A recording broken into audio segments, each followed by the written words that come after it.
সূরা সফের দুটি আয়াত ৮ নম্বর এবং ৯ নম্বর দুটি আয়াত তেলাওয়াত করেছি। এই আয়াত দুটির আলোকে কিছু কথা আপনাদের সামনে উপস্থাপন করেই আমি আমার আলোচনার সমাপ্তি করব ইনশাআল্লাহ। যেহেতু সামনে আমাদের আসরের সালাত, আমি খুব লম্বা চূড়া সময় নিব না। আয়াত দুটিতে আল্লাহ তাআলা বলছেন যে যারা ইসলামকে পছন্দ করে না, যারা ইসলাম বিরোধী শক্তি, যারা ইসলামের ধ্বংস চায়, তারা চায় তাদের মুখের ফুৎকারে ইসলামের আলোকে তারা নিভিয়ে দিবে। কিন্তু আল্লাহর ফয়সালা হচ্ছে আল্লাহ তার দ্বীনকে, দ্বীনের জ্যোতিকে পূর্ণরূপে বিকশিত করবেন, যদিও এটা কাফেররা অপছন্দ করে। সুবহানাল্লাহ। এবং তিনি আল্লাহ তাআলা রাসূলকে প্রেরণ করেছেন হেদায়েত দিয়ে আর সত্য ধর্ম দিয়ে, দ্বীনে হক দিয়ে, যাতে করে মানব রচিত যত ধর্ম আছে, মতবাদ আছে, সবকিছুর কবর রচনা করে এগুলোর উপরে আল্লাহ তাআলা দ্বীন ইসলামকে বিজয়ী করতে পারেন, যদিও এটা মুশরিকদের কাছে খুব অসহনীয়। তাহলে এই আয়াত দুটি থেকে আমরা বুঝতে পারলাম যে ইসলামের বিজয় অবশ্যম্ভাবী। এই পৃথিবীতে ইসলামের বিজয়, অগ্রগতি, অগ্রযাত্রা কেউ ঠেকিয়ে রাখতে পারবে না। কিন্তু ইসলাম বিরোধীরা চায় ইসলামের অগ্রযাত্রাকে তারা নিভিয়ে দিবে, ইসলামের জ্যোতিকে মুখের ফুৎকারে নিভিয়ে দিবে। আওয়াজ করে বলেন তো, কাফিররা, ইসলাম বিরোধীরা মুখের ফুৎকারে আল্লাহর এই দ্বীনের জ্যোতি বা আলোকে কি কখনো নিভাতে পারবে? বলেন, কোশ্চিনকালেও পারবে না। তারা নানা ষড়যন্ত্র করে, তারা নানা ধরনের চক্রান্ত করে, কূটকৌশল করে, আমাদেরকে আমাদের ভূমি থেকে উচ্ছেদ করে, আমাদের ভূখণ্ডে বোমা নিক্ষেপ করে, নানা ধরনের ষড়যন্ত্রের ছক এঁকে আমাদের নওজওয়ানদেরকে শহীদ করে, গ্লোবাল সমুদ ফ্লোটিলার মতো নৌবহরকে আটকে দিয়ে ওরা ভাবে যে ওরা ইসলামের বিজয়কে ঠেকায় ফেলবে। আসলে কি পারবে? না। আল্লাহ বলেন, আমি ইসলামের জ্যোতিকে পূর্ণরূপে বিকশিত করব। আল্লাহু আকবার। এটাকে কেউ ঠেকাতে পারবে না। তাহলে ইসলামের বিজয় অবশ্যম্ভাবী। এটা হচ্ছে আজকের আমার আলোচনার টপিক, যে ইসলামের বিজয় এটা অবশ্যম্ভাবী, অ্যাবসলিউটলি অ্যাবসলিউট, এটা হবেই, এটাকে কেউ ঠেকাতে পারবে না। ওয়াদাটা কার বলেন তো? সবাই একটু আওয়াজ করে বলুন, ওয়াদা কার? এটা আল্লাহর ওয়াদা, যে আল্লাহ তাআলা তার জমিনে তার দ্বীনকে তিনি বিজয়ী করবেন, ডমিনেন্ট করবেন, পাওয়ারফুল করবেন। পৃথিবীর কোন শক্তি ইসলামের এই বিজয়কে, অগ্রযাত্রাকে আটকাতে পারবে না। ইসলামের বিজয় সুনিশ্চিত। ইসলাম বিজয়ী হবেই, আপনাকে নিয়ে বা আপনাকে ছাড়া, আমাকে নিয়ে কিংবা আমাকে ছাড়া। আই রিপিট, আমি আবারও বলছি, ইসলামের বিজয় হবেই হবে, আপনাকে সহ বা আপনাকে ছাড়া, আমাকে সহ বা আমাকে ছাড়া, বিজয় হবেই। সো আমি যদি এই মহাবিজয়ের একটা অংশীজন হতে পারি, এটা আমার জন্য লাখ। কি বলেন? এই বিজয়ের পার্ট যদি আমি হতে পারি, এই ভিক্টরির একটা পার্ট যদি, অংশ যদি হতে পারি, তো এটা আমার জন্য ব্লেসিংস, আমার সৌভাগ্য। ঠিক কিনা বলেন? এখন বলেন, আমরা সেই সৌভাগ্যের অধিকারী হতে চাই কি চাই না? হতে চাই না সবাই? আল্লাহ তাআলা কবুল করুক, আমরা পড়ি আমিন। তাহলে আল্লাহর ওয়াদা, ইসলামের বিজয় হবেই হবে, সুনিশ্চিত, কোনো সন্দেহ নাই। কেউ এই বিজয়কে ঠেকাতে পারবে না। ইসলামের বিজয় হবে আমাকে নিয়ে বা আমাকে ছাড়া, আপনাকে নিয়ে বা আপনাকে ছাড়া, বিজয় হবেই। তবে আমরা যদি লেগে থাকতে পারি, এটা আমাদের জন্য সৌভাগ্যের। এবং আমরা যদি দেখি, আল্লাহ রাসূল সাল্লাল্লাহু আলাইহি ওয়া আলিহি ওয়াসাল্লাম তিনিও এরকম ভবিষ্যৎবাণী তিনি করে গিয়েছেন যে ইসলামের বিজয় অবশ্যম্ভাবী। মুসনাদে আহমদ ইবনে হাম্বলের হাদিস তিনি বলেন, লা ইয়াবলুগান্না হাযাল আমরু মা বালাগাল লাইলু ওয়ান নাহার ওয়া লা ইয়াতরুকুল্লাহু বাইতা ওয়াবার ওয়া লা মাদার ইল্লা আদখালাহুল্লাহু হাযাদ দ্বীন। এই দ্বীন ইসলাম, এই লা ইলাহা ইল্লাল্লাহর বাণী পৌঁছে যাবে গোটা বিশ্বব্যাপী। যেখানে দিন হয়, রাত হয়, দিন রাত্রির আবর্তন পৃথিবীর যেখানে ঘটে, সেখানেই কালেমার বাণীকে পৌঁছে দিবে কে? এই পৃথিবীতে এমন কোনো কাঁচা পাকা ঘর থাকবে না যে এই ঘরে লা ইলাহার বাণী পৌঁছাবে না। সুবহানাল্লাহ। পৃথিবীতে এমন কোনো জায়গা থাকবে না, এটা হোক মরুভূমি, হোক জঙ্গল, হতে পারে পাহাড়, হতে পারে কোনো আদিবাসী নৃগোষ্ঠী থাকে, পৃথিবীর এমন কোনো জায়গা থাকবে না যেখানে লা ইলাহার বাণী পৌঁছাবে না। পৌঁছে যাবে। সহিহ মুসলিমের আরেক বর্ণনায় আল্লাহ রাসূল সাল্লাল্লাহু আলাইহি ওয়া আলিহি ওয়াসাল্লাম তিনি বলেন, ইন্নাল্লাহা যাওয়ালি আল আরবা ফারাআইতু মাশারিকাহা ওয়া মাগারিবাহা ওয়া ইন্না মুলকা উম্মতি সায়াবলুগু মা যুবিয়া লি মিনহা। তিনি বলেন, আল্লাহ তাআলা গোটা বিশ্বটাকে ছোট করে একটা রেপ্লিকা বানিয়ে আমার চোখের সামনে তুলে ধরেছেন। আমি পৃথিবীর প্রাচ্য পাশ্চাত্য সবটুকুন দেখেছি, আর আমি যদ্দূর দেখেছি ঠিক তদ্দূর কালেমার বাণী পৌঁছে যাবে। সুবহানাল্লাহ পড়বেন না? তার মানে গোটা বিশ্বব্যাপী ইসলামের সুমহান বাণীকে পৌঁছে দিবে কে? আল্লাহ পৌঁছে দিবেন। আল্লাহর ওয়াদা আর নবী আলাইহিস সালামের ভবিষ্যৎবাণী। তো ইসলামের এই বিজয়ের অংশী যেন আমরা হতে পারি, আল্লাহ আমাদেরকে তৌফিক দান করুক।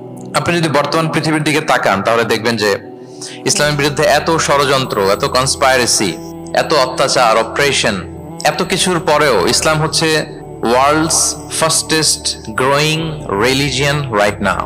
পৃথিবীর সবচাইতে গ্রোয়িং রিলিজিয়ান হচ্ছে ইসলাম সবচাইতে। আপনি দেখেন জরিপ চালিয়ে একটু খোঁজ খবর নিয়ে দেখেন, সারা ওয়ার্ল্ডে দ্য ফাস্টেস্ট গ্রোয়িং রিলিজিয়ান হচ্ছে ইসলাম।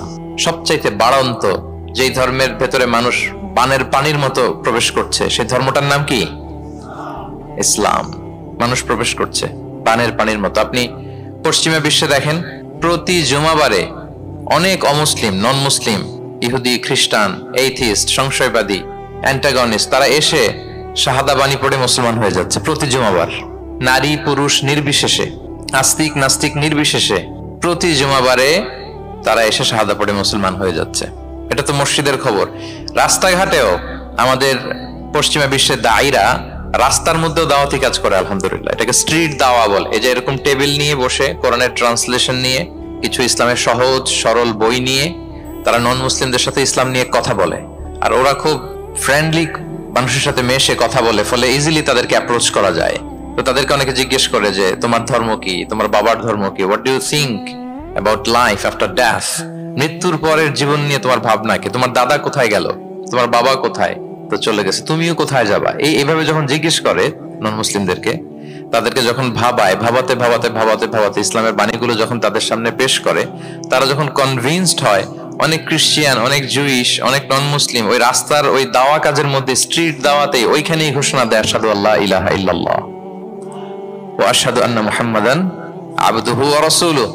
রাস্তায় আধা ঘন্টা দাওয়া কাজের মধ্যেই ওরা কনভিন্সড হয়ে মুসলমান হয়ে যায়। World's fastest growing religion. গোটা বিশ্বব্যাপী এভাবে ইসলামকে আল্লাহ তাআলা ছড়িয়ে দিচ্ছেন, গোটা বিশ্বব্যাপী ছড়ায় যাচ্ছে। কেউ এর অগ্রগতিকে থামায় রাখতে পারবে না, অসম্ভব। দেন কোশ্চেন হচ্ছে, এত এত ধর্ম থাকতে, এত এত ডক্ট্রিন থাকতে, মতভেদ থাকতে ইসলামের গ্রোথ এত বেশি কেন? গোটা বিশ্বতে দেখি মুসলমানরা মার খায়। ফিলিস্তিনে মার খাচ্ছে, আরাকানে মার খাচ্ছে, কাশ্মীরে মার খাচ্ছে, সব জায়গায় আমরা অপ্রেসড। তারপরেও মানুষের এত অ্যাট্রাকশন কেন ইসলামের প্রতি? ইসলাম থেকে তো মানুষ ভয়ে ভাগার কথা ছিল। ইসলামোফোব যেভাবে তারা ডিজাইন করেছে ওয়ার্ল্ড ওয়াইড, ইসলামের ব্যাপারে একটা ভীতি যেভাবে আন্তর্জাতিকভাবে ছড়িয়ে দেওয়া হয়েছে, এখন তো ইসলাম থেকে দূরে যাওয়ার কথা ছিল, কি বলেন? কিন্তু তার বিপরীতে বানের পানির মতো মানুষ ইসলাম ধর্মে ঢুকছে, লা ইলাহা পড়ে তারা সৌভাগ্যবান হচ্ছে। এর কারণটা কি? আজকে আমরা এই কারণটা উদ্ধার করবার চেষ্টা করবো, যে কেন হওয়ার কথা ছিল ইসলামের কথা শুনলে মানুষ ভয় পাবে না, সে নন মুসলিমরাই ইসলামের সুশীতল সুমহান বাণীর নিচে আশ্রয় নিচ্ছে। এর কারণটা কি? এই কারণগুলো আজকে আমরা বলবো। যে সমস্ত কারণে ইসলামের এই জয় জয়কার, যে সমস্ত কারণে অমুসলিমরা ইসলামের প্রতি অ্যাট্রাক্টেড হচ্ছে, যে সমস্ত কারণে মানুষ অন্য ধর্ম ছেড়ে মুসলিম হওয়ার জন্য পাগল পাড়া, এই কারণগুলো আজকে আমরা একটু অ্যানালাইসিস করব। এর মধ্যে এক নাম্বার কারণ হচ্ছে, আমার সুপ্রিয় দক্ষিণ কোরিয়া প্রবাসী ভাইয়েরা, এক নাম্বার কারণ হচ্ছে ইসলাম বা ইসলামী যে মতবাদ, এটা হচ্ছে ভেরি ন্যাচারাল। আমাদের ধর্মটা হচ্ছে ভেরি ন্যাচারাল রিলিজিয়ন। এটা খুবই স্বভাবজাত, খুবই স্বভাবজাত, রুচিসম্মত আর কি, পরিবেশ সম্মত, স্বাস্থ্যসম্মত, রুচিসম্মত, স্বভাবজাত। এটা মানতে, শুনতে, বুঝতে খুব সহজ। এটা আমাদের জীবনের সাথে খুব যায়। আরবিতে এটাকে বলে দিনুল ফিতরা। কি বলে? দিনুল ফিতরা, মানে এটা ফিতরাতের ধর্ম। এই ধর্মের উপরই মানুষকে আল্লাহ তাআলা তৈরি করেছেন। এটা যখন সুন্দরভাবে কারোর সামনে প্রেজেন্ট করা হয়, এটা তার কাছে এলিয়েন মনে হয় না, বরং বেশ আপন মনে হয়। এর কারণ হচ্ছে রুহের জগতে আমরা এরকম একটা কনফারেন্সে জয়েন করেছিলাম। সাইয়েদনা আদম আলাইহিস সালামের পৃষ্ঠদেশ থেকে যারা আমরা বনি আদম হয়ে পৃথিবীতে আসবো, তাদের রূহগুলোকে একত্রিত করে আল্লাহ এরকম একটা কনফারেন্সে কভেনেন্ট করেছিলেন, চুক্তি। তিনি আমাদের জিজ্ঞেস করেছিলেন যে আলাস্তু বিরাব্বিকুম, আমি কি তোমাদের রব নই? আমরা তখন স্বীকারোক্তি দিয়ে এসেছিলাম, আমরা বলেছিলাম ক্বালু বালা শাহিদিনা, হ্যাঁ আপনি আমাদের রব। তার মানে রুহের জগতেই আমরা আমাদের রবকে চিনে এসেছি, ইসলামকে চিনে এসেছি রুহের জগতে। ফলে দুনিয়াতে যখন কেউ সুন্দর করে কোন অমুসলিমের সামনে ইসলামকে পেশ করে, প্রেজেন্ট করে, তার কাছে ইসলামকে বড্ড চেনা চেনা লাগে, ইসলামকে বড্ড আপন আপন লাগে। কারণ ইসলাম তার কাছে নতুন না, সে তো অনেক আগে ইসলামের সাথে পরিচিত হয়ে এসেছে। সুবহানাল্লাহ। রুহের জগতেই সে ইসলামকে চিনে এসেছে, ইসলামের সাথে একটা ইন্টারাকশন তার রুহের জগতেই ছিল। ফলে দুনিয়াতে যখন চমৎকার ভাবে কারোর সামনে ইসলামকে প্রেজেন্ট করা হয়, ইসলামকে তার কাছে অপরিচিত লাগে না, এলিয়েন মনে হয় না, বরং বড্ড আপন আপন লাগে তার কাছে ইসলামকে। ফলে সহজে সে ইসলামকে গ্রহণ করতে পারে। তাহলে এটাকে বলা হয় ফিতরাত। ফিতরাতাল্লাহিল্লাতী ফাতারান নাস আলাইহা লা তাবদীলা লিখালকিল্লাহ। আল্লাহর প্রকৃতির অনুসরণ করো। আল্লাহ বলেন যে প্রকৃতির উপর আল্লাহ তাআলা মানুষকে বানিয়েছেন, আল্লাহর সৃষ্টি কাঠামোতে কোনো পরিবর্তন নেই। তাহলে সবাই এই ফিতরাত ইসলামের উপরই জন্মায়। অন্য হাদিসে আল্লাহ রাসূল সাল্লাল্লাহু আলাইহি ওয়াসাল্লাম বলেন যে মা মিন মাউলুদিন ইল্লা ইউলাদু আলাল ফিতরাহ ফাআবাওয়াহু ইউহাউবিদানিহি আও ইউনাসসিরানিহি আও ইউমাজ্জিসানিহি, মানে সব মানুষ ইসলামের উপর জন্মায়, পরে তার মা বাবারা হয়তো তাকে ইহুদি বানায় বা হিন্দু বানায় বা অগ্নি উপাসক বানায়, কিন্তু তার আসল ধর্ম হচ্ছে ইসলাম। আওয়াজ করে বলেন তো আসল ধর্ম কি? আসল ধর্ম ইসলাম।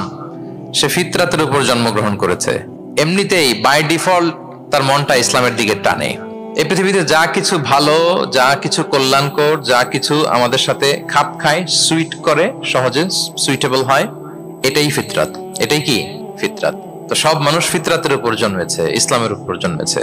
মেরাজের রাতে রাসূল সাল্লাল্লাহু আলাইহি ওয়াসাল্লামকে দুইটা পেয়ালা দেয়া হয়েছে। তিনি বললেন উতি চুবি ইনা আইন, আমাকে জিব্রাইল আলাইহিস সালাম দুইটা বাটি দিল বা পেয়ালা দিল। ফি আহাদিহিমা লাবান ওয়া ফিল আখারি খামর, এর একটার মধ্যে ছিল দুধ আর একটা মদ। আমি দেখতে পাচ্ছিলাম না কোনটাই কি। আমাকে যখন দেয়া হলো ফা আখাযতুল লাবান, আমি দুধের বাটি নিলাম।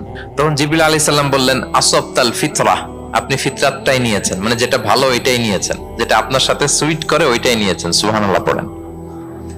তাহলে ইসলাম হচ্ছে দ্বীনুল ফিতরাহ, এটা ফিতরাতি ধর্ম, এটা অতিরিক্ত চাপিয়ে দেয়া না, এটাই আমাদের ধর্ম। এজন্য ইসলামকে প্রেজেন্ট করলে আমাদের সামনে সুন্দরভাবে, এটা আমাদের কাছে অস্বাভাবিক মনে হয় না, খুবই স্বাভাবিক মনে হয়, ভেরি ন্যাচারাল মনে হয় ইসলামকে আমাদের কাছে।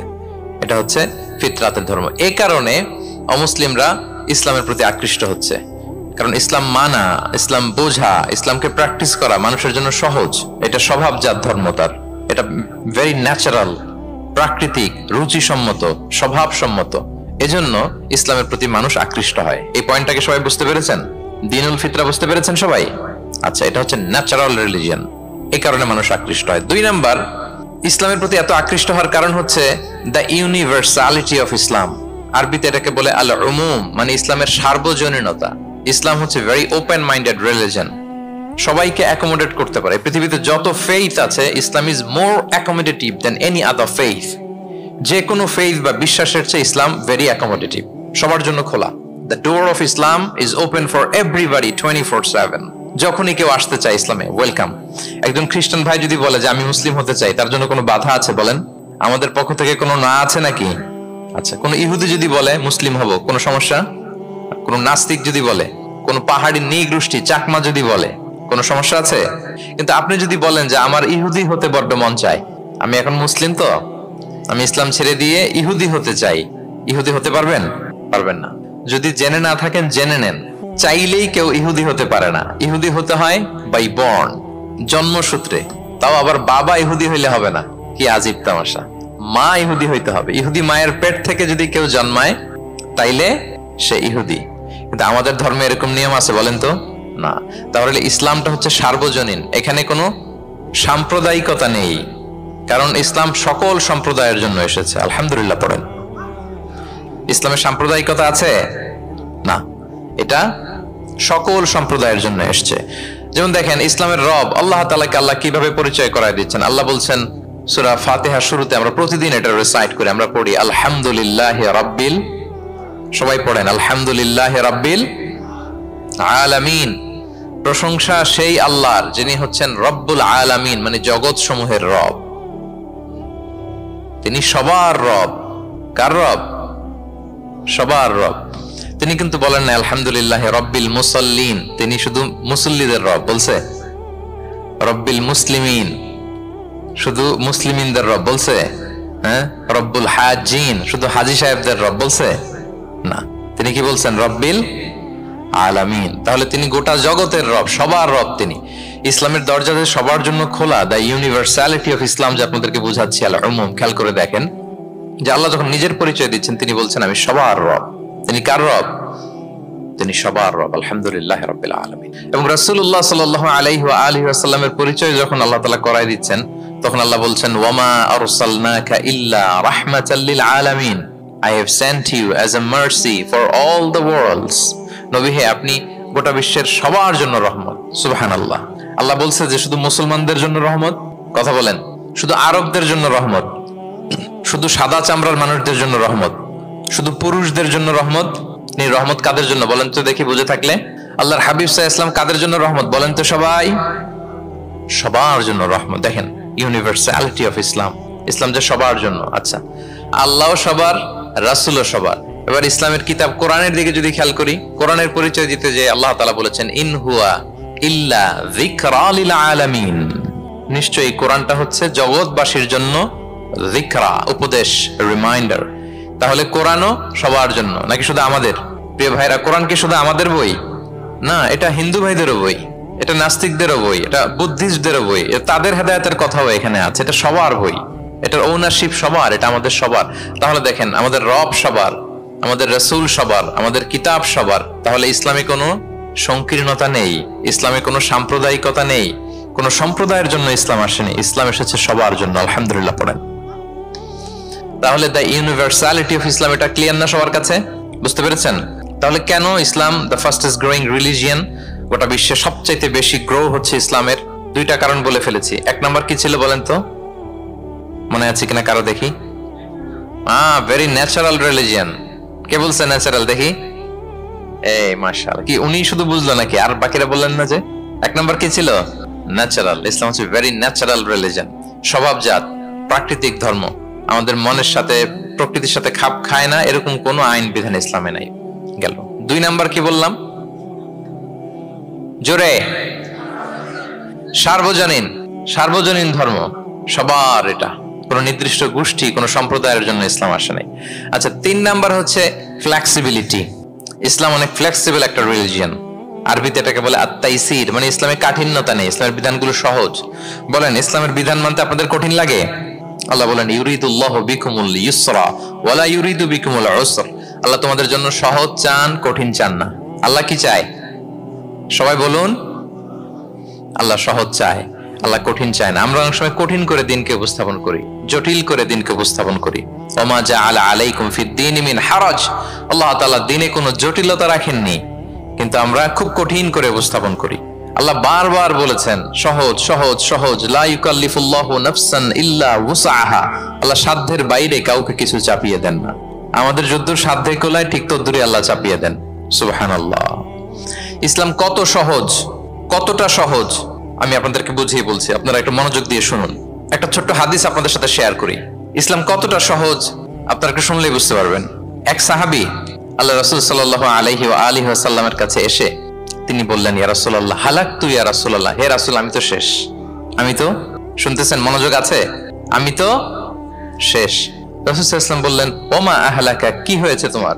তো সে বলে, ওয়াকাআতু আলা ইমরাআতি ফি রমাদান, আমি তো রমজান মাসে দিনের বেলায় আমার স্ত্রীর সাথে মেলামেশা করে ফেলছি, একেবারে ফাইনাল মেলামেশা, আমার সিমেন আউট হয়ে গেছে বডি থেকে। এজন্য সে অস্থির হয়ে রাসূল সাল্লাল্লাহু আলাইহি ওয়াসাল্লামের কাছে এসে, ইয়া রাসূল আমি তো শেষ, আমারে বাঁচান, আমারে বাঁচান। কি হয়েছে? বলে, দিনের বেলায় রমজানে স্ত্রীর সাথে মেলামেশা, ইন্টিমেসি নিষেধ, আমি তো ইন্টিমেসিতে চলে গেছি, আমার কি হবে, আমারে বাঁচান। তো আপনারা জানেন যে ইচ্ছাকৃত যদি কেউ রোজা ভাঙে, আমি আপনাদেরকে বোঝাচ্ছি হচ্ছে ফ্লেক্সিবিলিটি। ইসলাম যে কতটা ফ্লেক্সিবল এটা আগে মাথায় রাখেন, যে what is the essence of flexibility in Islam. কতটা ফ্লেক্সিবল ইসলামের নিয়ম কানুন আর তাইসির। ইচ্ছা করে যদি কেউ রোজা ভাঙে, তার বিধান হচ্ছে তার কাজাও করতে হবে, কাফফারাও দিতে হবে। কাজা মানে একটা রোজার জন্য আরেকটা রোজা, আর কাফফারা হচ্ছে হয় তাকে একটা দাস আজাদ করতে হবে, অথবা তাকে 60টা রোজা রাখতে হবে টানা, অথবা 60 জন মিসকিনকে খাওয়াতে হবে। তো সে যখন এসে বললো, ইয়া রাসূলুল্লাহ আমাকে বাঁচান, কি করবো আমি? রাসূল সাল্লাল্লাহু আলাইহি ওয়াসাল্লাম বলেন, আচ্ছা ঠিক আছে, তুমি এই কাজ করে ফেলছো, তোমার তো পেনাল্টি হয়েছে। তো পেনাল্টি কি? তো বলে যে, রাসূল সাল্লাল্লাহু আলাইহি ওয়াসাল্লাম বলেন যে তুমি একটা দাস আজাদ করে দাও। বলে, ইয়া রাসূলুল্লাহ এই সক্ষমতা আমার নাই, আমি দাস আজাদ করবো কোত্থেকে? আচ্ছা, এটা পারবা না। তো তাহলে টানা 60টা রোজা রাখো কাফারা হিসেবে, টানা 60 দিন রোজা রাখতে হবে। রমজান চলে যাওয়ার পরে 60 দিন রোজা, এটা রাখো। বলে, ইয়া রাসূলুল্লাহ এটাও পারবো না, আমি টানা 60 দিন রোজা আমি রাখতে পারবো না। আচ্ছা, এটাও যদি না পারো, তাহলে তুমি 60 জন মিসকিনকে খাবার খাইয়ে দাও। এবার সে বলে, ইয়া রাসূলুল্লাহ খাবারও খাওয়াতে পারবো না আমি, এই সামর্থ্য নাই। কি বিপদ! দাস আজাদ এটাও পারবা না, টানা 60টা রোজা এটাও পারবা না, 60 জন মিসকিনকে খাবার দিবা তাও পারবা না। তো কি আর করা, বসো, এক পাশে বসো। বসে আছেন, উনি অন্যান্য কাজ সারতেছেন। হঠাৎ এক ঝুড়ি খেজুর রাসূল সাল্লাল্লাহু আলাইহি ওয়াসাল্লামের কাছে আসলো, এক ঝুড়ি সাদাকার খেজুর। আসার পর রাসূল সাল্লাল্লাহু আলাইহি ওয়াসাল্লাম বললেন, ওই লোকটা কই যে এই কাজ করে ফেলছে? তাকে নিয়ে আসা হলো। রাসূল সাল্লাল্লাহু আলাইহি ওয়াসাল্লাম বললেন, যাও, দাসও আজাদ করতে পারবা না, 60টা রোজাও রাখতে পারবা না, 60 জন মিসকিনকে খাবারও দিতে পারবা না, তাহলে এক ঝুড়ি খেজুর আমার দরবারে আসছে, চ্যারিটির সাদাকার খেজুর, যাও এগুলো গরিবদের মাঝে বিতরণ করে দাও, তাসাদ্দাক বিহা, ফিল মাদিনা, মদিনায় বিতরণ করে দাও। এবার সে বলে আলা আফকারা মিন্না ইয়া রাসূলুল্লাহ, ইয়া রাসূলুল্লাহ আমার চেয়ে গরিব কাউকে দিতে হবে? রাসূল ইসলাম বললেন হ্যাঁ গরিব কাউকে দিবা। বলতেছে এই পুরো মদিনাতে আমার চেয়ে গরিব আর কেউ নাই। কি বিপদ, তোমার চেয়ে গরিব আর কেউ নাই? বলতেছে আমি সবচাইতে মদিনায় গরিব। বলতেছে তাহলে কি আর করবা, যাও তুমিই খাও, নিয়ে যাও বাসায়, তুমি আর তোমার ফ্যামিলির সবাই মিলে এটা খাও।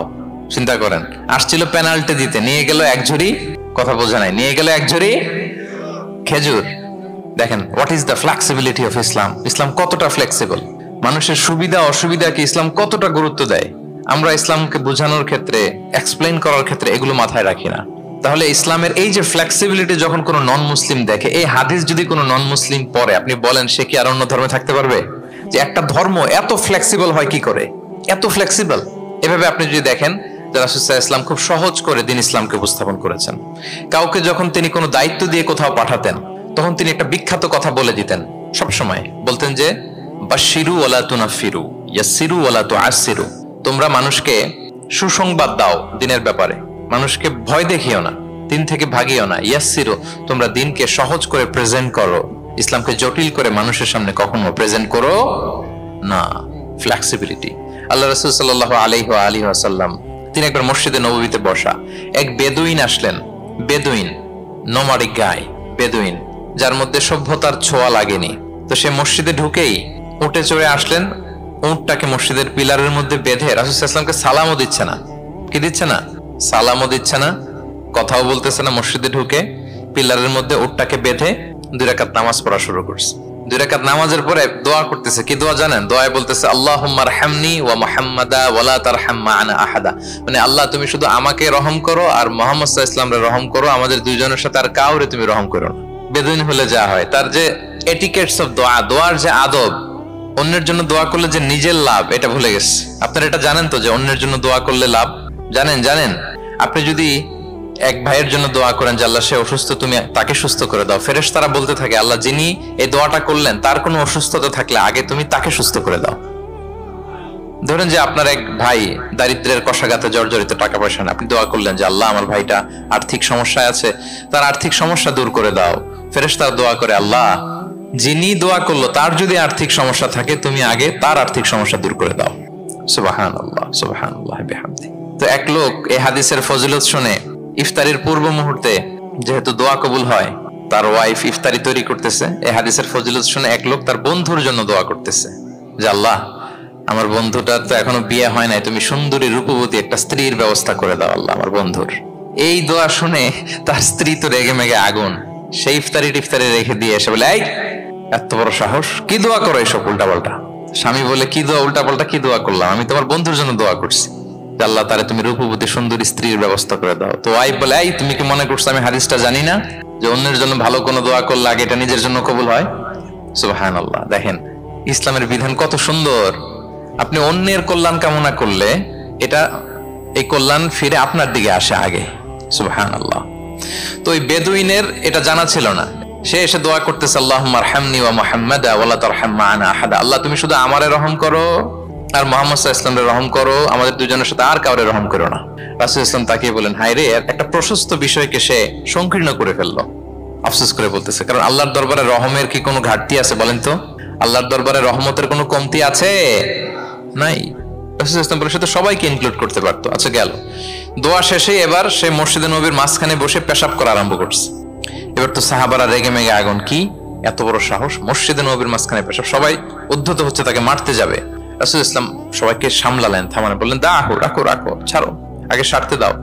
কারণ কেউ যখন ওয়াশরুম সারে মাঝখানে তাকে ডিস্টার্ব করা যায় না, এটা তার ক্ষতি হবে। রাসূল ইসলাম বললেন রাখো, লেট হিম পাস ইউরিন, তাকে কাজ সারতে দাও। সে কাজ সারলো। এবার রাসূল ইসলাম বললেন ও হারিকু আলা বাউলিহি সাজলান মিন মা, তার পেশাবের উপর এক বালতি পানি ঢেলে দাও, দিয়ে ফেললো। এবার রাসূল সাল্লাল্লাহু আলাইহি ওয়াসাল্লাম বললেন ইন্নামা বুইসতুম মুয়াসসিরিন ওয়া লাম তুবআসু মুআসসিরিন। হে সাহাবারা মনে রাখো, তোমরা সহজপন্থী হিসেবে প্রেরিত হয়েছে, তোমরা কট্টরপন্থী হয়ে পৃথিবীতে প্রেরিত হও নাই। সুবহানাল্লাহ। তাহলে যে কোনো জিনিসের সলিউশন আপনার সহজভাবে করতে হবে, এটাকে জটিল বানানো যাবে না। আমরা অনেক সময় জটিল থেকে জটিল করি। তখন এই বেদুইনকে রাসূল ইসলাম ডেকে বললেন আচ্ছা তুমি যে কাজটা করলে, মসজিদে নববীর মাঝখানে পেশাব করলে, এটা কি ঠিক হলো? তুমি কি জানো এটা আল্লাহর ঘর, এটা আমাদের মদিনার কমিউনিটির ইবাদতগাহ, এখানে আমরা আল্লাহর ইবাদত করি, আল্লাহর জিকির করি, আল্লাহর কিতাব তেলাওয়াত করি, এটা কি তোমার ঠিক হলো? এইভাবে যখন আদর দিয়ে পরম মমতায় তাকে বুঝিয়ে বলা হলো, সে লজ্জিত হয়ে মাথা নিচু করে ফেললো। সুবহানাল্লাহ। রাসূল সাল্লাল্লাহু আলাইহি ওয়াসাল্লামের কাছে ক্ষমা চাইল। তাহলে প্রিয় সুধী, আপনি কোমলতা, ভালোবাসা দিয়ে যা জয় করতে পারবেন, কঠোরতা দিয়ে সেটা পারা যায় না, খেয়াল রাখবেন। ভালোবাসা দিয়ে যেভাবে আপনি মানুষের হৃদয় জয় করতে পারবেন, কঠোরতা দিয়ে পারবেন না। এজন্য ইসলাম ফ্লেক্সিবিলিটিতে বিশ্বাস করে। ফ্লেক্সিবিলিটি, লা ইউকাল্লিফুল্লাহু নাফসান ইল্লা উসআহা। আল্লাহ সাধ্যের বাইরে কাউকে কখনো কিছু চাপিয়ে দেয় না। এজন্য ইসলামকে সহজ করে উপস্থাপন করতে বলেছেন তিনি। মুআয ইবনে জাবাল রাদিয়াল্লাহু তাআলা আনহুকে রাসূল সাল্লাল্লাহু আলাইহি ওয়াসাল্লাম একবার ইমাম বানিয়ে পাঠালেন একটা এলাকায়। তো ওই এলাকার লোকেরা ছিল শ্রমজীবী সাহাবী, শ্রমজীবী। উট ব্যবহার করে সেখান থেকে কুয়া থেকে পানি নিয়ে খেজুর গাছের মধ্যে দিত। সারাদিন যখন কষ্ট করতো, হার্ড ওয়ার্কিং করতো, বিকেলে ক্লান্ত হয়ে পড়তো। তো উনি মাগরিবের নামাজে সূরা বাকারা দিয়ে একবার তেলাওয়াত শুরু করলেন। সূরা বাকারা কোরআনের সবচাইতে ছোট সূরা নাকি সবচাইতে বড়? তো উনি যখন বাকারা দিয়ে নামাজ শুরু করলেন, এক শ্রমজীবী সাহাবী এসে আর কন্টিনিউ করতে পারছেন না, এত লম্বা কেরাত কিভাবে পারবেন, তো ক্লান্ত, শ্রান্ত, পরিশ্রান্ত। উনি রেগে নামাজ ছেড়ে দিয়ে একা একা নামাজ পড়ে রাসূল সাল্লাল্লাহু আলাইহি ওয়াসাল্লামের কাছে যে অভিযোগ করলেন, নালিশ করলেন। বললেন, ইয়া রাসূলুল্লাহ, দেখেন এমন একজনকে ইমাম করে আমাদের এলাকায় অ্যাসাইন করেছেন, উনি মাগরিবের নামাজে পড়তেছেন সূরা বাকারা, আর আমরা সবাই শ্রমজীবী, কৃষিজীবী মানুষ। রাসূল সাল্লাল্লাহু আলাইহি ওয়াসাল্লাম রেগে গেলেন। মুআয ইবনে জাবালকে ডেকে বললেন, মুআয, আফাতানুন আনতা ইয়া মুআয, তুমি কি ফিতনা ছড়াচ্ছ সমাজে? তোমাকে পাঠিয়েছি কমিউনিটির ইউনিটি ধরে রাখার জন্য। আফাতানুন আনতা ইয়া মুআয, হে মুআয, তুমি কি সাব্বিহ ইসমা রাব্বিকাল আ'লা এই সূরা পারো না? ওয়াশ-শামসি ওয়া দুহাহা এই সূরাটা পারো না? ওয়াদ-দুহা ওয়াল-লাইলি ইযা সাজা এটা মুখস্থ নাই? এই ছোট ছোট সূরাগুলো থাকতে তুমি বাকারা দিয়ে পড়তে গেলা কেন? সুবহানাল্লাহ, সুবহানাল্লাহ, আল্লাহু আকবার। দেখেন ইসলাম কতটা ফ্লেক্সিবিলিটিতে বিশ্বাসী। সহজ করে ইসলাম সবকিছু উপস্থাপন করে। এজন্য নন মুসলিমরা যখন দেখে যে ইসলামের মধ্যে এরকম ফ্লেক্সিবিলিটি আছে, তারা ইসলামের প্রতি আকৃষ্ট হয়। আলহামদুলিল্লাহ। আচ্ছা বলেন তো, বিয়েতে মোহরানা দেয়া কি? সবাই বলুন। একজন বলছে ফরজ। সবাই বলুন, বিয়েতে মোহরানা দেয়া কি? ওয়া আতুন নিসা সাদাকাতিহিন্না নিহলা। সানন্দ চিত্তে স্বামীদেরকে আল্লাহ বলছেন, তোমরা তোমাদের মোহরানা ডৌরি দিয়ে দাও, দিতেই হবে। অনেকে এটা দেয় না, ঠিক না, দিয়ে দিতে হবে। তো দেয়া ফরজ। মোহরানা দেওয়ার মতো অর্থ এক সাহাবীর নাই। এক সাহাবী বলেন, ইয়া রাসূলুল্লাহ, বিয়ে করব, মোহরানা আছে? নাই। তো না থাকলে কি বিয়ে করবা কি করে? এখন যাকে পছন্দ করছে ওই নারীকে জিজ্ঞেস করতেছে, তুমি কি কোরআন পারো? মেয়ে বলে, না, আমি তো কোরআন পারি না। তো যে সাহাবী বিয়ে করবেন ওনাকে বলেন, তুমি কোরআন পারো? হ্যাঁ, আমি তো অনেকগুলো সূরা পারি। তখন রাসূল সাল্লাল্লাহু আলাইহি ওয়াসাল্লাম ওই কন্যাকে, মেয়েকে ডেকে বললো যে, তুমি তো সূরা পারো না, তোমার হবু হাজবেন্ড অনেকগুলো কোরআনের সূরা পারে, তো তোমাকে তোমার স্বামী প্রতিদিন কিছু না কিছু সূরা মুখস্থ করাই দিবে, এটাই হয়ে যাবে তোমার বিয়ের মোহর। তাহলে বলেন তো, সহজ না কঠিন? অজু করে নামাজ পড়া কি?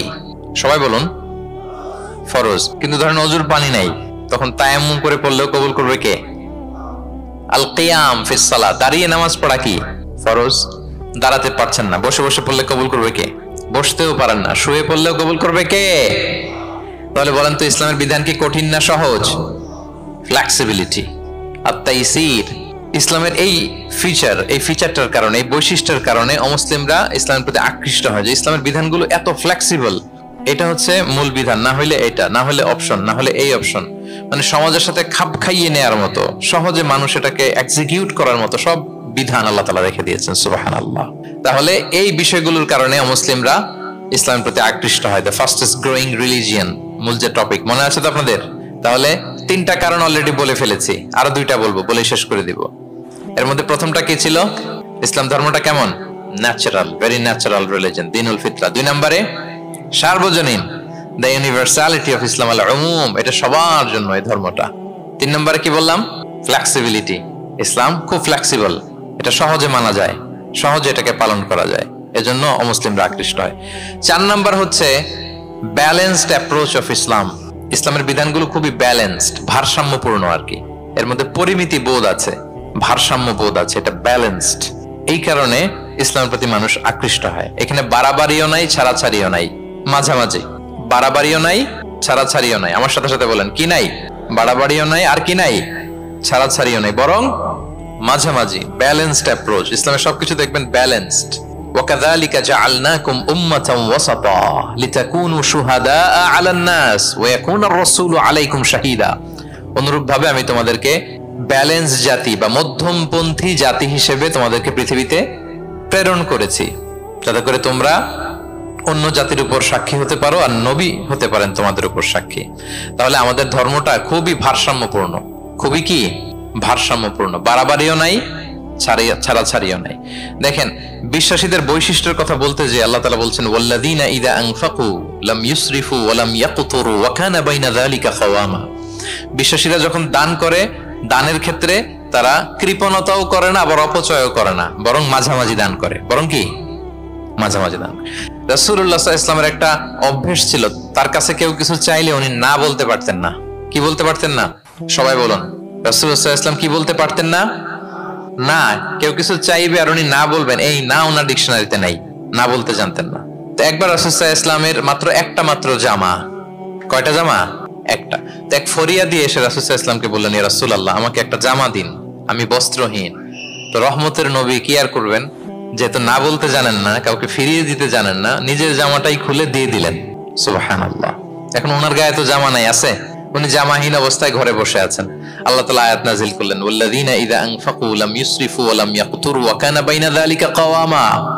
বিশ্বাসীরা যখন দান করে তারা কৃপণতাও করে না, আবার বাড়াবাড়িও করে না, মাঝামাঝি থাকে, মধ্যম পন্থা। মানে বুঝাতে চাইলেন, আল্লাহ তাআলা এই কথা দিয়ে বুঝাতে চাইলেন, নবী হে, জামা যদি দুটো থাকতো তাহলে না হয় একটা দিতেন, দুটো যদি থাকতো একটা দিতেন। এখন ছিল কয়টা? এটাই যখন দিয়ে দিয়েছেন, এখন আপনি পড়বেন কি? সুবহানাল্লাহ বিহামদি। ভারসাম্য শিখালেন আল্লাহ। তাহলে ইসলাম হচ্ছে ভারসাম্যের ধর্ম, ব্যালেন্সড রিলিজিয়ান, বাড়াবাড়িও নাই, ছাড়াছাড়িও নাই। সাহাবাদের মনের মধ্যে একবার কৌতূহল জাগলো যে রাসূল সাল্লাল্লাহু আলাইহি ওয়াসাল্লাম রাত্রিবেলা কি আমল করে, দিনের বেলা কি আমল করে, ওনার ব্যক্তিগত আমলগুলো কেমন, একটু দেখে আসি। তো ওনার খোঁজ লাগালেন।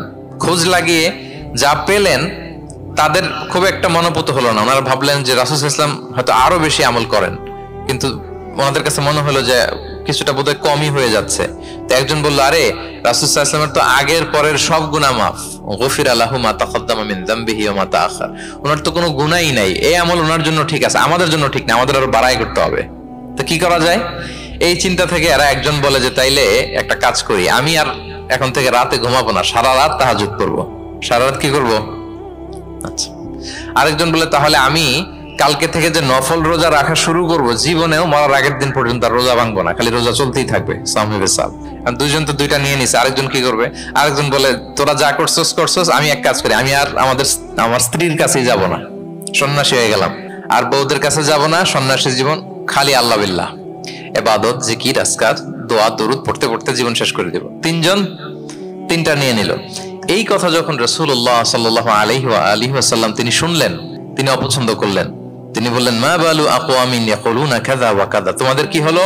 ডাকলেন, সমাবেশ করে বলেন, এই নাম ধরে বলতেন না। তিনি কিভাবে মানুষকে কারেক্ট করতেন দেখেন, সংশোধন করতেন। এই তুমি নাকি এটা বলছো, দাঁড়াও আব্দুল্লাহ, এই আব্দুর রহমান তুমি দাঁড়াও, এই আব্দুল করিম, তিনজনে তিন খারাপ কাজ করছো। এইভাবে সংশোধন করতেন না, কারণ নাম ধরে দাঁড় করালে তারা তো অন্যদের সামনে অপদস্থ হবে। কি বলেন, ঠিক কিনা? নাম না ধরে তাদের কাজ নিয়ে বললেন যে মা বালু আকওয়ামিন ইয়াফআলুনা কাযা ওয়া কাযা, মা বালু আকওয়ামিন ইয়াকুলুনা কাযা ওয়া কাযা। আচ্ছা, তোমাদের মধ্যে কয়েকজন নাকি এই কাজের ঘোষণা দিছো, তোমাদের মধ্যে কয়েকজন। তাহলে যেই তিনজন দিছে এরা তো বুঝে ফেলছে যেগুলো আমাদেরকেই বলতেছে, ঠিক কিনা বলেন? আর বাকিরাও সতর্ক হয়ে গেল। এবার রাসূল সাল্লাল্লাহু আলাইহি ওয়াসাল্লাম বললেন, না, তোমাদের এই কাজটা ঠিক হয়নি। ইন্নী লা আখশাকুম লিল্লাহি ওয়া আতকাকুম লাহু। তোমাদের মধ্যে আমি নবী সবচেয়ে বেশি আল্লাহকে ভয় করি, আমি সবচেয়ে বড় মুত্তাকি। কই, আমি তো রাতে ঘুমাই আবার তাহাজ্জুদ পড়ি, কিছু সময় ঘুমাই কিছু সময় তাহাজ্জুদ পড়ি। এই ভারসাম্য রেখে জীবন চালাতে আমার তো তাকওয়ার কোনো ক্ষতি হয় না।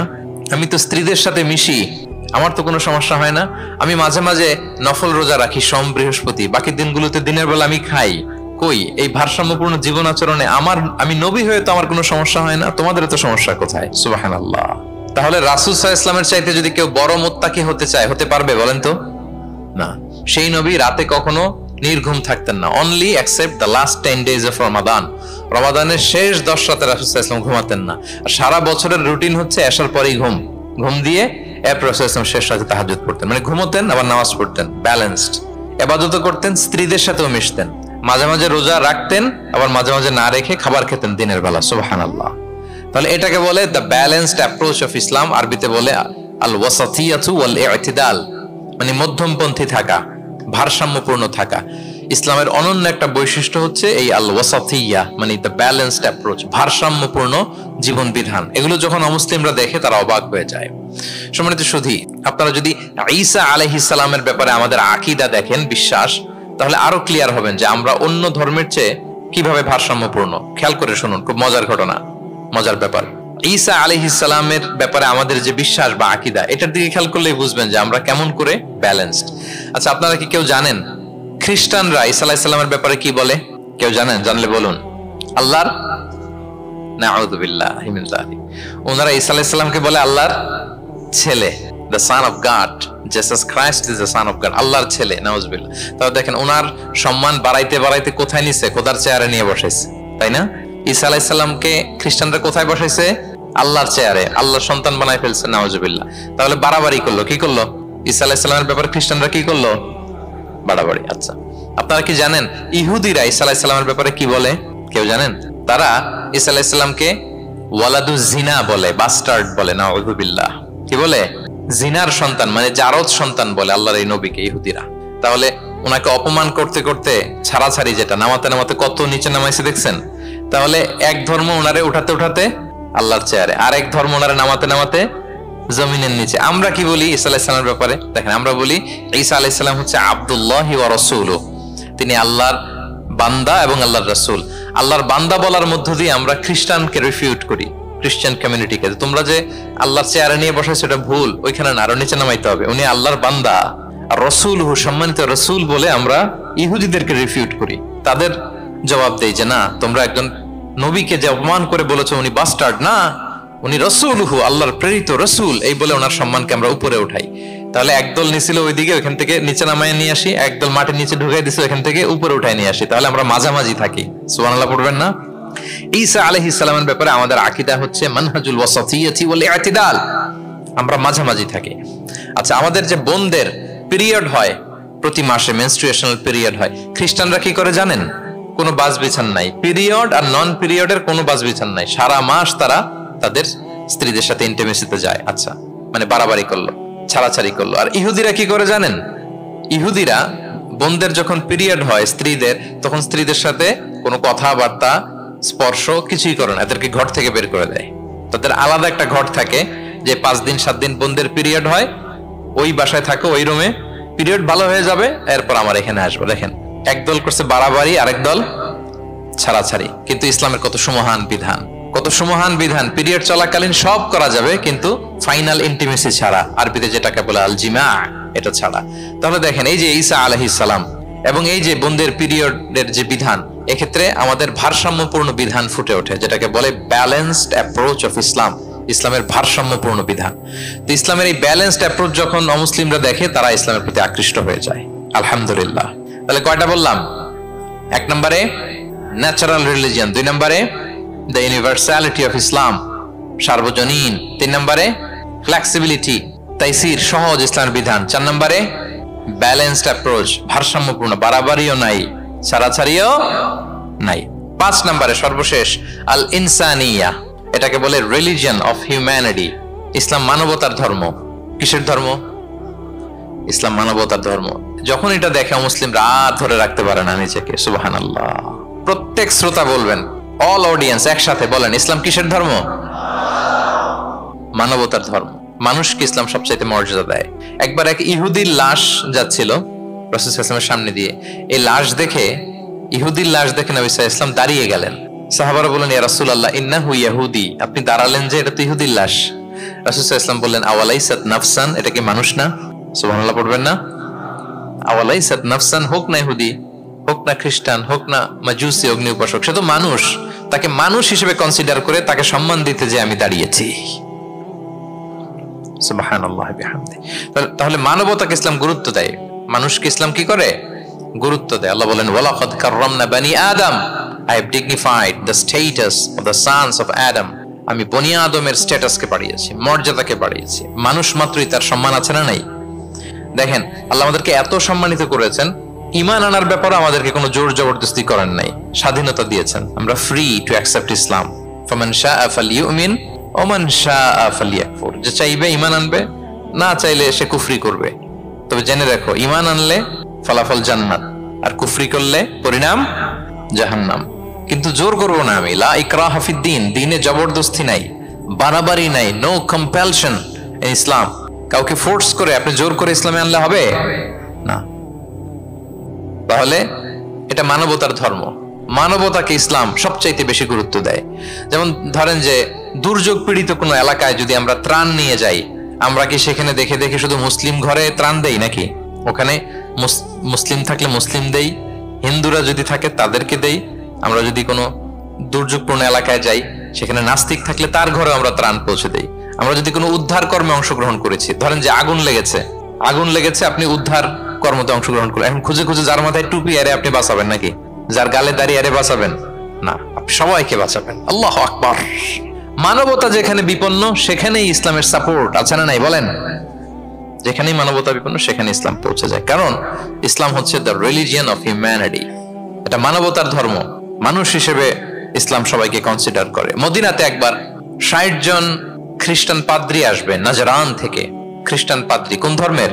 খ্রিস্টান। এখন তাদের সাথে এই ফরেন ডেলিগেট যখন আসবে, কোথায় বসবে? রাসূল সাল্লাল্লাহু আলাইহি ওয়াসাল্লাম এরকম জায়গা তো নাই। এখন না রাজা বাদশাদের প্যালেস থাকে, প্রাসাদ, এটা সেটা। কোথায় বসবে? এক সাহাবী বলে, ইয়া রাসূলুল্লাহ, আমার কাছে খেজুর পাতা আছে, এটা বিছাই দেই, এটা একটা আসন করে এখানে বসি। রাসূল সাল্লাল্লাহু আলাইহি ওয়াসাল্লাম বললেন, না, এটা কেমন হয়? আরেক দল বলে যে আমাদের তো একটু সূর্য হেলে গেলেই তো উহুদ পাহাড়ের ছায়া পাওয়া যায়, ওখানে নিয়ে বসি। রাসূল সাল্লাল্লাহু আলাইহি ওয়াসাল্লাম বললেন, না, এত দামি মেহমান, ওখানে বসা যায়? বলতে না বলতে ৬০ জন খ্রিস্টান পাদ্রী চলে আসছে। এখন রাসূল সাল্লাল্লাহু আলাইহি ওয়াসাল্লাম কোথায় বসতে দিবেন? উনি উপায়ন্তর না পেয়ে তাদের সবাইকে নিয়ে মসজিদে নববীর দরজা খুলে দিলেন। ৬০ জন খ্রিস্টানকে কোথায় ঢুকতে দিলেন? মসজিদে নববী। অনেক সিরাত গ্রন্থ এই বর্ণনাটাকে কভার করেছে। সিরা আল হালাবিয়া, জাদুল মাআদ ফি হাদি খায়রিল ইবাদ সহ অনেক সিরাত গ্রন্থে এসেছে ৬০ জন খ্রিস্টান মুসলমানদের নবীর তৈরি করা প্রতিষ্ঠিত মসজিদের নবীর ভিতরে ঢুকে মিটিং সেরেছে। এবং এক বর্ণনায় এমনও এসেছে, ইন দ্য মিন টাইম আসরের সময় ওদের যখন ইবাদতের সময় হয়েছে, রাসূল সাল্লাল্লাহু আলাইহি ওয়াসাল্লাম তাদেরকে ইবাদতের অনুমতি দিলেন। তারা তাদের কিবলা পূর্ব দিকে, ৬০ জন মিলে পূর্ব দিকে হয়ে তারা তাদের নিজেদের ইবাদত সেরেছে। সুবহানাল্লাহ। রাসূল সাল্লাল্লাহু আলাইহি ওয়াসাল্লাম এটা খ্রিস্টান না ইহুদি এটা কনসিডার করেন। রাসূল সাল্লাল্লাহু আলাইহি ওয়াসাল্লাম দেখেছেন তারা মানুষ। তারা কি? মানুষ। যেমনি মানুষ মনে করে এক ইহুদির লাশ দেখে তিনি দাঁড়িয়ে গিয়েছেন আলাইহিস সালাতু ওয়াস সালাম। তাহলে ইসলাম মানবতাকে গুরুত্ব দেয়। এজন্য ইসলামকে বলা হয় রিলিজিয়ন অফ হিউম্যানিটি, আল ইনসানিয়া। এটা মানবতার ধর্ম। কিসের ধর্ম? এই পাঁচটা ইসলামিক ফিচার, ইসলাম ধর্মের এই 5টা ক্যারেক্টারিস্টিক্স বা ফিচার থাকার কারণে Islam is the fastest growing religion in the world right now. পৃথিবীতে সবচাইতে ইসলামের গ্রোথ বেশি। সবাই কালিমা শাহাদা পড়ে মুসলমান হয়ে যাচ্ছে নন মুসলিম দেশগুলোতে। আপনাদের সাউথ কোরিয়ার কথা আমি জানি না, আমি তো ওয়েস্টের অনেক দেশে গিয়েছি, অনেক জায়গায় আমাদের বন্ধুরা ইমাম খতিব হিসেবে আছে, তাদের কাছ থেকে শুনি রেগুলার নন মুসলিমরা, খ্রিস্টানরা তারা কালিমা পড়ে মুসলমান হয়ে যাচ্ছে। তাদের চার্চ গুলো তারা বিক্রি করে দিচ্ছে, চার্চ সিনাগগ গুলো বিক্রি করে দিচ্ছে। গত সপ্তাহে, তার আগের সপ্তাহে আমার জাপানে প্রোগ্রাম ছিল, এক মসজিদে আলোচনা করলাম, দেখি যে মসজিদটা খুব সুন্দর। আমি বললাম এত সুন্দর মসজিদ, বলে যে শেখ এটা আগে ক্যাসিনো ছিল। ক্যাসিনো কি ছিল? ক্যাসিনো চিনেন তো? জুয়ার আসর বসতো আর কি এখানে। বলে যে আমরা ক্যাসিনো কিনে এটার মসজিদ বানায় ফেলছি। এই 5টা বিষয় থাকার কারণে অমুসলিমরা ইসলামের প্রতি আকৃষ্ট হচ্ছে। দেখি আরেকবার শুনি আপনাদের থেকে। 1 নম্বরে কি ছিল? এটা ন্যাচারাল রিলিজিয়ন, এটা প্রকৃতির ধর্ম, প্রাকৃতিক স্বভাবজাত। 2 নম্বরে এটা সার্বজনীন ধর্ম, দ্য ইউনিভার্সালিটি অফ ইসলাম। 3 নম্বরে ফ্লেক্সিবিলিটি আর তাইসির, এই ধর্মের বিধান মানা একেবারে সহজ, ব্যালেন্সড অ্যাপ্রোচ, এটা ভারসাম্যপূর্ণ একটা জীবন বিধান। 4 নম্বরে। 5 নম্বরে রিলিজিয়ন অফ হিউম্যানিটি, এটা মানবতার ধর্ম। কিসের ধর্ম? মানবতার ধর্ম। এই যে দেখেন এত সুন্দর যে ইসলাম, এইভাবে যদি আমরা প্রেজেন্ট করতে পারি নন মুসলিম আমার বন্ধুদের সাথে, কলিগদের সাথে, নেইবারদের সাথে, আমার ফ্রেন্ডসদের সাথে, ওরা ইসলামের ব্যাপারে আকৃষ্ট হবে না? বলেন। ধর্মে যদি নাও আসে, ইসলামের ব্যাপারে একটা পজিটিভ আউটলুক তো তার থাকবে, কি বলেন? তো এইভাবে ইসলামকে প্রেজেন্ট করার দরকার আছে না নাই? অ্যাট্রাকটিভ প্রেজেন্টেশনের অভাবে আমরা ইসলামের কথাকে তুলে ধরতে পারি না। ওরা যে মতবাদ, ওদের যে ডক্ট্রিন, ওদের যে আইডিওলজি, ওদের যে চিন্তা চেতনা, এই বস্তা পচা মতবাদকে ওরা সুন্দরভাবে বিউটিফাই করে, ফান্ডিং করে, এমন প্যাট্রনেজের সাথে গোটা বিশ্বে আনে, চোখ ধাঁধানো মনে হয়। কিন্তু আমাদের প্রপার প্রেজেন্টেশনের কারণে আমরা ইসলামকে নন মুসলিম বন্ধুদের কাছে তুলে ধরতে পারি না। এজন্য আমরা অমুসলিম দেশে যারা থাকি, এটা আমাদের সবার দায়িত্ব। We all are the ambassador of Islam in a non Muslim land. প্রত্যেকে আমরা ইসলামিক অ্যাম্বাসেডর। আপনাকে দেখে ওরা ইসলামকে জাজ করবে। আপনি যদি মিথ্যা বলেন তো আপনার গালে দিবে না, বলবে মুসলমানরাই এরকম, ঠিক কিনা? আপনি লেনদেনে যদি কারচুপি করেন বলবে মুসলমানরাই এরকম। এজন্য আপনাকে অ্যাম্বাসেডারের ভূমিকা পালন করতে হবে নন মুসলিম দেশে। এবং নন মুসলিম দেশে স্থায়ীভাবে যদি কেউ থাকতে হয় তার দাওয়াতের নিয়তে থাকতে হবে, it's a must. I repeat, অমুসলিম দেশে ব্যবসা করতে যাবেন অস্থায়ীভাবে, ওকে। চাকরি, ওকে। চিকিৎসা পারপাস, ওকে। পড়াশোনা, ওকে। কিন্তু স্থায়ীভাবে যদি কোনো অমুসলিম দেশের পাসপোর্ট নিয়ে থাকতে হয় স্থায়ীভাবে, of course it should be with the intention of দাওয়া, দাওয়াতের নিয়তে থাকতে হবে। যেমনটি রাসূল সাল্লাল্লাহু আলাইহি ওয়াসাল্লামের সাহাবারা ইসলামের সুমহান বাণীকে প্রচার করার জন্য অমুসলিম ভূখণ্ডে ছড়িয়ে পড়েছেন। এজন্য যারা পাসপোর্ট পেয়ে গেছেন সাউথ কোরিয়ার, অথবা এদেশে আছে নাকি সিস্টেম পাসপোর্ট পাওয়ার? আছে? আচ্ছা, যারা পেয়েছেন বা প্রসেসিং এ আছেন যে আমি এদেশের পাসপোর্ট নিব, অফকোর্স আপনার দাওয়াতে নিয়তে থাকতে হবে যে আমি ইসলামকে ছড়াই দিব, এই নিয়তে আছি, তাইলে থাকাটা বৈধ। তা না হলে অমুসলিম ভূখণ্ডে কোনো মুসলিম স্থায়ীভাবে বসবাস করতে পারবে? রাসূল সাল্লাল্লাহু আলাইহি ওয়াসাল্লামের ভয়ঙ্কর ধমক আছে একটা, তিনি বলেছেন আনা বারিউন মিন কুল্লি মুসলিম ইয়ুকিমু বাইনা আযহুরিল মুশরিকিন, আমি ওই প্রত্যেক মুসলমান থেকে আমি বারি, তার কোনো দায়ভার আমার নাই যে অমুসলিম ভূখণ্ডে মুশরিকদের সাথে থাকে। হ্যাঁ, গভীর হুঁশিয়ারি, সতর্কবার্তা, ওয়ার্নিং।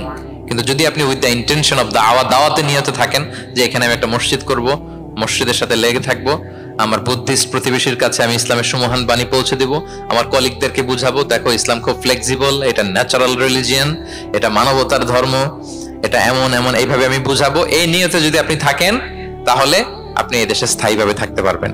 কথা কি বুঝতে পেরেছেন? এখন অন্যকে ইসলাম বুঝাইতে হলে তো আগে নিজের মানতে হবে নাকি? কথা বলেন।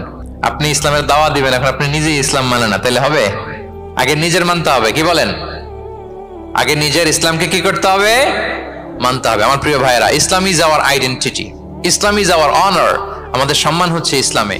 উমর ফারুক রাদিয়াল্লাহু তাআলা আনহু বলতেন নাহনু কওমুন আ'আজ্জানাল্লাহু বিল ইসলাম, আমরা এমন জাতি যে জাতিকে আল্লাহ তাআলা ইসলাম দিয়ে সম্মানিত করেছে। ফাইনি বিতাগাইনাল ইজ্জাতা বিগাইরিহি আযাল্লানাল্লাহ, ইসলাম ছাড়া অন্য কোথাও যদি আমরা সম্মান তালাশ করি তাহলে আমাদেরকে অপদস্থ করে ছাড়বেন কে? একটাই মনোনীত ধর্ম আল্লাহ তাআলার কাছে, সেটা হচ্ছে ইসলাম। আওয়াজ করে বলুন, সেটা কি? ইন্নাদ দীনা ইনদাল্লাহিল ইসলাম, একমাত্র আল্লাহর কাছে the accepted only one religion to Allah, সেটা হচ্ছে ইসলাম।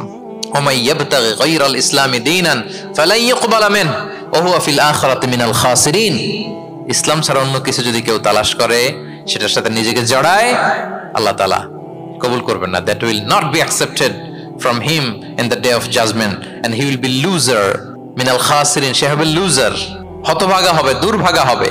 তাহলে আমরা যেন ইসলামকে আমাদের শেকড় হিসেবে কনসিডার করি, আমাদের ছেলে মেয়েদেরকে যেন ইসলামী তারবিয়ার উপর আমরা গড়ে তুলি, এবং ইসলামকে যেন আমরা ভেতর থেকে সবাই লালন করি, ধারণ করি, এবং ইসলামের সুমহান বাণীকে যেন আমরা পৌঁছে দেই সবাই অন্যদের কাছে। রাজি আছেন তো সবাই? তাহলে সাউথ কোরিয়ায় যারা স্থায়ীভাবে থাকতে চান কোন নিয়তে থাকবেন? দাওয়াতের নিয়তে। We all should be a living da'i, আমরা লিভিং দাঈ হয়ে থাকবো। আমাদেরকে দেখলে আমার চলনে বলনে কথনে আমার ডিলিংস দেখেই যেন ভাই এত ভালো মানুষ, আরে এটাই তো সুন্দর, এটাই তো ইসলাম। আম্মাজান আয়েশাকে জিজ্ঞেস করা হলো যে আম্মাজান কাইফা কানা খুলুক রাসূলিল্লাহ, নবী সাল্লাল্লাহু আলাইহি ওয়াসাল্লামের ক্যারেক্টার কেমন ছিল? তিনি বলতেন যে ইনদামা রাসূল সাল্লাল্লাহু আলাইহি ওয়াসাল্লাম ইয়ামশি আলাল আরদ কাআন্নাল কুরআনা ইয়ামশি আলাই, যখন রাসূল সাল্লাল্লাহু আলাইহি ওয়াসাল্লাম রাস্তা দিয়ে হেঁটে যেতেন as if a living Quran is walking on the street, মনে হতো একটা জীবন্ত কোরআন রাস্তা দিয়ে হেঁটে যাচ্ছে। তা আপনাকে দেখলেও যেন মানুষ মনে করে এটা একটা জীবন্ত ইসলাম, আপনার চলা ফেরায় আচরণে কাজে লেনদেনে মনে করে যেন সেই ইসলামের একটা আইকন। কি এভাবে থাকা যাবে তো ইনশাআল্লাহ? ইসলামকে আমাদের জীবনে, পরিবারের, সমাজে আমরা পরিপূর্ণভাবে মানতে রাজি আছি তো?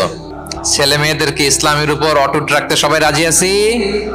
আল্লাহ তাআলা আমাদের সবাইকে কথাগুলো বোঝার আমল করার তৌফিক দান করুক। ইসলামের এই বিজয়ে যেন আমরাও শামিল হতে পারি। কোন অমুসলিমের, নন মুসলিমের ষড়যন্ত্রকারীদের রক্তচক্ষু ইসলামের অগ্রযাত্রাকে ঠেকায় রাখতে পারবে না। আল্লাহ তার দ্বীনের জ্যোতিকে পূর্ণরূপে বিকশিত করবেন এবং দ্বীনের বিজয়ের এই মহা সমারোহে আমরা যেন অংশীজন হতে পারি। আল্লাহ তাআলা আমাদের সবাইকে কথাগুলো বোঝার ও আমল করার তৌফিক দান করুক।